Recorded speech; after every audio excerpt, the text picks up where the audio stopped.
Captain Terrence Patrick McGowan wrote about them in his book called The Silence of War. He's joining us right now to talk about that book. All right, I always have to start out when you have a title like The Silence of War. What was your purpose? What does it mean? The Silence of War came about after the book was written.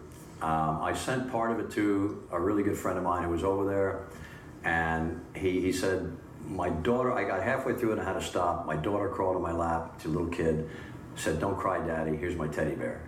And he said, "You've got to write this book because I want my family to know what I went through." Oh, gosh. And unless my family read the book, they don't know how I felt over there. Now, let's step back a little bit. Okay. You were a Marine, once a Marine, always a Marine, as you're dressed up right now. Right. At the age of 50, right, when the towers fell, all of a sudden, you who had been in the FBI, you had been a beat cop, you did all those things, were you crazy? A lot of people say that. At age 50 to want to go back in a war? Well, I went back at 57 to Iraq, and I turned 59 in Afghanistan, so yeah, I suppose you can make the case that I'm crazy. Yeah. So why did you do that? Why would you do that?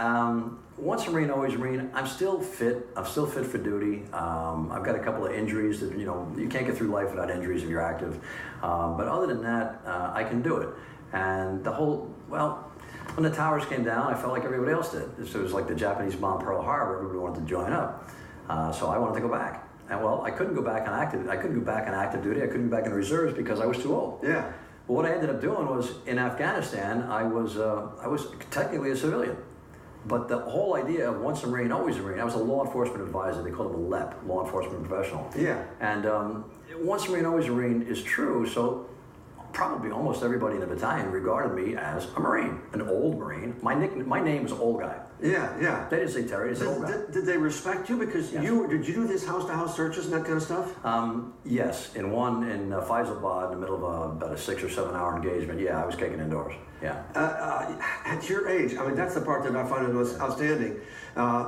Young people, they don't fear death. They don't fear a lot of those things because they're young, do they? How do they make the transitions between you, who've you seen the worst of the worst, and yet you're still out there doing your thing? Well, I don't fear death either. The reason is, when I was a young cop, I became a cop at 22.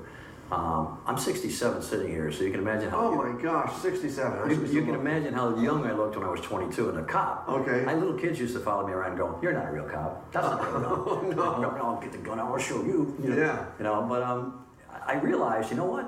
I could get hurt. I could die. Mm-hmm. And, I don't want to sound sappy or anything, but I made my peace with God. And I said, okay, whatever you want. And then I decided never to think about it again. And when I went to Afghanistan, Iraq first, then Afghanistan, I just said, "You want me?" No, you're not married. You don't have any kids, Right. so Right. she didn't have those attachments. Right. Yet, I will ask you about one thing very quickly, then we're going to go to break. Survivor's remorse. I hear more Marines and soldiers that go to war that when they come back they say, "Why wasn't I killed? Why did my buddy killed who didn't do anything wrong? He was standing in the back of the group or driving a vehicle and boom." I think it's a psychological phenomenon. I think it's just part of human nature.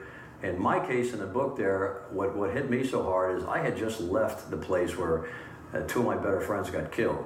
I had just left there because I had freedom. I could do that. Mm-hmm. Most Marines get their orders. You're going there, you're going to do this, you're going to stay.